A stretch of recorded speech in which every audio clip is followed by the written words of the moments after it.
வாங்க மக்களே, வீடியோக்குள்ளே போகலாம். இன்னைக்கு என்ன பார்க்கலாம் அப்படின்னா, செலவு அரைக்கிறத பற்றி பார்க்கலாம். செலவு அரைக்கிறது எப்படி, என்னென்ன பொருட்கள் போடலாம் அப்படிங்கிறத பற்றி இன்னைக்கு பார்க்கலாம். பொதுவாகவே நம்ம மக்கள் வந்து என்ன செய்கிறாங்கன்னா, எல்லாருமே கடையில் பாக்கெட் பேக்கேஜ் அப்படின்னு சொல்லி எல்லாம் வந்துருச்சு. அப்படிங்கிறப்ப நல்லா தூங்குகிறோம், தூங்கி எழுந்திரிச்சு சாம்பார் வைக்கணும்னா என்ன பண்ணுறோம், எல்லாம் டியூட்டிக்கு போகிறவங்களுக்கெல்லாம் என்ன செய்கிறோம், வீட்டில் போய் இன்றைக்கி ஒரு நாளைக்கு கடையில் சாப்பிட்டுக்குங்க, லேட் ஆயிடுச்சு அப்படின்னு சொல்லிட்டு அனுப்பிச்சி விட்டு நம்ம என்ன செய்கிறோம், தடாபடான்னு போய் கடையில் ஒரு பாக்கெட்டை வாங்கிட்டு வந்து மசாலா பொடியை கொட்டினோடனே குழம்பு நல்லா திக்காக வந்துடுது, குழம்பு நல்லா டேஸ்ட்டாக வந்துடுது. அப்படிங்கிறப்ப அந்த ருசி பார்த்தவங்க என்ன செய்கிறாங்க, கடையில் தான் பொடி வாங்கி சாப்பிடணும்னு நினச்சி வாங்கி சாப்பிட்டுக்கிட்டு இருக்கோம். அதனால் அந்த மாதிரிலாம் யாரும் பண்ணக்கூடாது. தீபாவளிக்கு அவங்கவுங்க வீட்டில் ஒர்க்கு நிறையா இருக்கா, அந்த ஒர்க்கெல்லாம் இப்போ இருந்தே ஆரம்பித்தா தான் நம்ம தீபாவளிக்கு ரிலீஃப் ஆக முடியும். அப்போ தீபாவளிக்கு எல்லாம் குளிக்க, ட்ரெஸ் மாற்ற, நீட்டாக சமைக்க, சாப்பிட, சந்தோஷமாக இருக்க, பேரம்பேத்திகளோட சந்தோஷமாக இருக்கணும், அப்பா அம்மாவோட சந்தோஷமாக இருக்கணும், நம்மளோட பிள்ளைங்களோட சந்தோஷமாக இருக்கிறதுக்கு டைம் பத்தாது. அதனால் நம்மளோட வீட்டு ஒர்க்கெல்லாம் வந்து இப்போ இருந்தே ஆரம்பிக்கலாம். நான் என்ன பண்ணுறேன் அப்படின்னா, செலவு அரைக்கிறத பற்றி பண்ணுறேன். நான் செலவு எப்படி அரைக்கலாம் அப்படிங்கிறத பற்றி பண்ணுறேன். பாருங்கள், இப்போ அரை கிலோ செட்டு செலவு செட்டுன்னு அரை கிலோ செட்டு அப்படின்னா, அரை கிலோ மிளகா, அரை கிலோ மல்லி. இங்கே பாருங்கள், அரை கிலோ மல்லி கொடுத்துருவாங்க. அதில் வந்து மஞ்சள், விரல் மஞ்சள் கொடுப்பாங்க. அதுக்கு செரிமானத்துக்கு பெருங்காயம் கொடுப்பாங்க. நம்ம இந்த பொடியை வந்து கறி குழம்பு, புளிக்குழம்பு இதெல்லாம் யூஸ் பண்ணுறவங்க, அதிகமாக யூஸ் பண்ணுறவங்க பட்டை சோம்பு வாங்கி போட்டுக்கோங்க. அப்படின்னா பொடி வந்து பட்டை சோம்பு வாடை அடிக்கும். அப்புறமா என்னென்னா மிளகு போட்டுருவாங்க. அப்புறமா என்னென்னா கசகசா போட்டுருவாங்க. இன்னும் என்னென்னா துவரம்பருப்பு 50 போடுவாங்க, கடலைப்பருப்பு 50 போடுவாங்க, வெந்தயம் 50 போட்டுருவாங்க. இதுதான் போடுவாங்க நம்ம செலவு செட்டுக்கு. இதெல்லாம் வந்து நம்ம என்ன செய்வோம், ஒரு சிலர் வறுத்து கொஞ்சம் கொஞ்சம் போட்டு வறுத்து மிக்சியில் போட்டு அடித்து குழம்பு வைப்பாங்க. அது நல்லா டேஸ்ட்டாக இருக்கும். இன்னும் முந்தி காலத்துலலாம் என்ன பண்ணாங்கன்னா, அந்த மாதிரி தான் அரைச்சி வைப்பாங்க, அம்மிக்கல்லில் வச்சு அரைப்பாங்க. நான்லாம் வச்சுருக்கேன், என் மாமியெல்லாம் வச்சுருக்காங்க, எங்கள் அம்மா வச்சுருக்காங்க. எங்கள் அம்மாலாம் இன்னமும் அரைச்சி வச்சுக்கிட்டு இருக்காங்க. எங்கள் அம்மா இன்னும் அரைச்சி வைக்கிறாங்க. எங்கள் பாட்டி இருக்காங்க, அவங்களும் அரைச்சி வைக்கிறாங்க.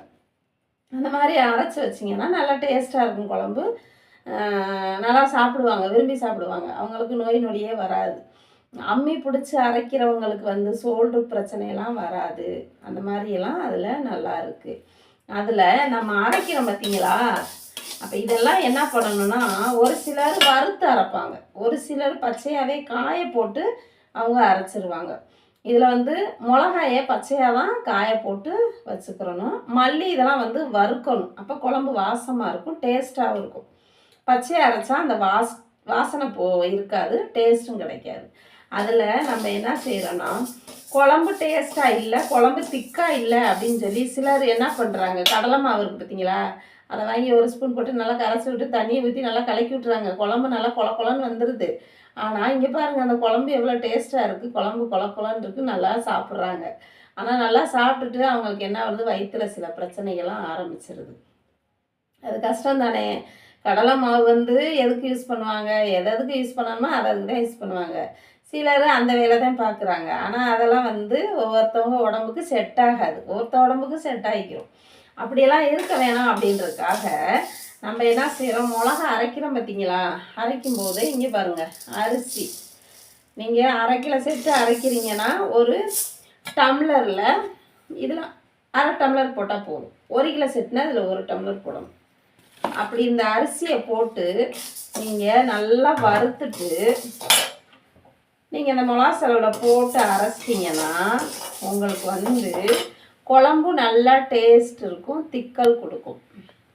அப்போ இதை போடுறதுனால இங்கே பாருங்கள், நல்லா வறுத்து அரைக்கணும். போடுறேன்னா நான் பாருங்கள், இதை வந்து நல்லா வறுக்கணும். நல்லா வறுத்துட்டிங்கன்னா இந்த மாதிரி வறுத்துக்கிறோம். இன்னும் என்னென்னா கருவேப்பிலை இருக்குது பார்த்தீங்களா, கருவேப்பிலையை நல்லா காஞ்ச கருவேப்பிலையாக உருவி நீங்கள் இந்த மிளகா பொடி அரைக்கும்போது அதில் போட்டோம் அப்படின்னா கண்ணுக்கு நல்ல வெளிச்சம். கருவேப்பிலை யாருமே என்ன பண்ணுவாங்க, குழம்புல போடுற கருவேப்பிலையை கூட அப்படியே ஒதுக்கி தட்டில் ஓரமாக வச்சுருவாங்க, யாரும் எடுத்து சாப்பிட மாட்டாங்க. ஆனால் நான்லாம் வந்து கருவேப்பிலை நல்லாவே சாப்பிடுவேன். ஆனால் நல்லாவே நான் சாப்பிட்டாலும் எனக்கு என்னாச்சு, கண்ணு பிரச்சனைலாம் வந்துருச்சு. அதனால கருவேப்பிலையை வந்து நல்லா என்ன பண்ணுவாங்க, காய வச்சு வச்சுக்கிடுவாங்க. அதிலே வந்து அந்த கருவேப்பிலையை அதில் தூவி விட்டுருவாங்க. தூவி விட்டு அதில் சேர்த்து அரைச்சாங்கன்னா கண்ணுக்கு நல்லா குளிர்ச்சியாக இருக்கும். அதனால் கருவேப்பிலை சேர்த்துக்கிறது ரொம்ப ரொம்ப பெஸ்ட்டு. இன்னும் என்னன்னா, காண மிளகான்னு சொல்லுவாங்க இல்லையா, சின்ன குறு மிளகா, அந்த மிளகா வந்து நம்மளுடைய இதயத்துக்கு நல்லதுன்னு சொல்லுவாங்க. அந்த மிளகாயெல்லாம் யாரும் நேரடியாக வச்சு சாப்பிட மாட்டாங்க. அதெல்லாம் வந்து சட்னி வச்சு சாப்பிட்டாங்கன்னா சட்னிக்கு போடலாம், ரசத்துக்கு போடலாம், உப்பு பருப்புக்கு போடலாம். அந்த மிளகாயை நல்லா நீங்கள் ஒரு 4 மிளகா போட்டு நல்லா கடைஞ்சி விட்டுட்டிங்கன்னா அது நல்லா டேஸ்ட்டாகவும் இருக்கும், நல்லா செரிமானத்தன்மை இருக்கும். நம்மளோட ஹார்ட் ஃபங்க்ஷன் வந்து நல்லா சுறுசுறுப்பாக இருக்கும். அதை பற்றி பெங்களூரில் ஒரு டாக்டர் இந்த மாதிரி எல்லாம் இன்ஃபார்ம் பண்ணி, சிலர் வந்து அதை அந்த மிளகா வந்து எங்கே இருந்தாலும் தேடி பிடிச்சி வாங்கிட்டு போகிறாங்க. கிலோ 1000 ரூபாய் இந்த மாதிரியெல்லாம் போகுது அந்த மிளகா. அப்படிங்கிறப்ப 1/4 கிலோ 250 ரூபான்னு விற்கிறாங்க. அந்த மாதிரியெல்லாம் அந்த மிளகா ரேட்டு போகும்.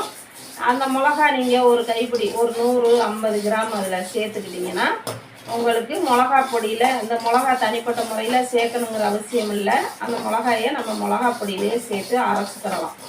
அந்த மாதிரிலாம் அரைச்சி நீங்கள் வீட்டில் ஒரு டப்பாவில் ஸ்டோர் பண்ணி வச்சுக்கிட்டிங்கன்னா, பாருங்கள் இந்த மாதிரி வறுத்துக்கிறணும். இந்த மாதிரி வறுத்துட்டேன் பார்த்தீங்களா, இந்த மாதிரி வறுத்து இந்த மாதிரி இதில் கொட்டிடணும். கொட்டிட்டு இந்த மாதிரி நீங்கள் எல்லாமே மிக்ஸ் பண்ணி, இதில் எல்லாத்தையும் மிக்ஸ் பண்ணி போடுறீங்கன்னா, மட்டன் குழம்பு அதிகமாக யூஸ் பண்ணுறவங்க பட்டை சோம்பு போட்டுக்கலாம். மட்டன் குழம்பு நாங்கள் யூஸ் பண்ண மாட்டோம், எங்களுக்கு புளிக்குழம்பு இந்த மாதிரி தான் அடிக்கடி யூஸ் பண்ணுவோம் அப்படின்னா, நீங்கள் தனிப்பட்ட முறையில் கூட மல்லி, மிளகாத்தூள், சீரகப்பொடியெல்லாம் தனித்தனியாக அரைச்சி நீங்கள் ஒவ்வொரு ஸ்பூன் போடுறவங்க அளவு தெரிஞ்சவங்க அந்த மாதிரி கூட போட்டுக்கரலாம். அந்த மாதிரி போட்டிங்கன்னா இன்னும் நல்லா இருக்கும். அப்படிங்கிறப்ப மக்கள் வந்து சோம்பேறித்தனம் படாதீங்க. நம்ம உடம்ப ஹெல்த்தாக வச்சுக்கிறணும் அப்படின்னு நினைக்கிறவங்க இந்த மாதிரி பொடி அரைச்சி இந்த மாதிரி டப்பாவில் ஸ்டோர் பண்ணி வச்சுக்கோங்க. உங்கள் பொண்ணுக்கெல்லாம் சொல்லி கொடுங்க, உங்கள் மருமக்களுக்கெல்லாம் சொல்லி கொடுங்க, வயசானவங்களாம் மருமக்களுக்கு சொல்லி கொடுங்க. இப்போ எங்கள் வீட்டிலலாம் எனக்கு 2 மருமக, 2 பேர்த்துக்குமே இந்த மாதிரி தான் அரைச்சி கொடுத்துருக்கேன். என் பொண்ணுங்க 2-3 பொண்ணுங்க இருக்குது, எல்லாத்துக்கும் இந்த மாதிரி தான் அரைக்கிறேன். பொண்ணும் நம்மளுக்கு நம்ம பொண்ணு தான், மருமகளும் நம்ம பொண்ணு தான். அந்த மாதிரி யாரையும் வித்தியாசம் பார்க்காம இந்த மாதிரி அரைச்சி பிள்ளைங்களுக்கு டப்பாவில் ஸ்டோர் பண்ணி கொடுத்துட்டிங்கன்னா அவங்க நல்ல விதமாக பழகிக்கிடுவாங்க நம்மள்கிட்ட. அவங்க நல்ல விதமாக பழகி, நல்லதை பழகி அவங்க பிள்ளைங்களுக்கு அவங்களோட ஃபேமிலியை நல்லா பார்த்துக்கிட்டா நல்லது தானே. இதில் என்ன இருக்குது, அந்த மாதிரி சொல்லி கொடுங்க. அந்த மாதிரி வீட்டில் உள்ள சமையல் எல்லாமே இந்த மாதிரி பண்ணுங்கள். தீபாவளி நல்லா கொண்டாடுங்க. வாங்க தீபாவளி நம்மளும் கொண்டாடுவோம். வாங்க. நன்றி, வணக்கம். சப்ஸ்கிரைப் கொடுங்க, லைக் கொடுங்க, ஷேர் கொடுங்க, கமெண்ட் கொடுங்க.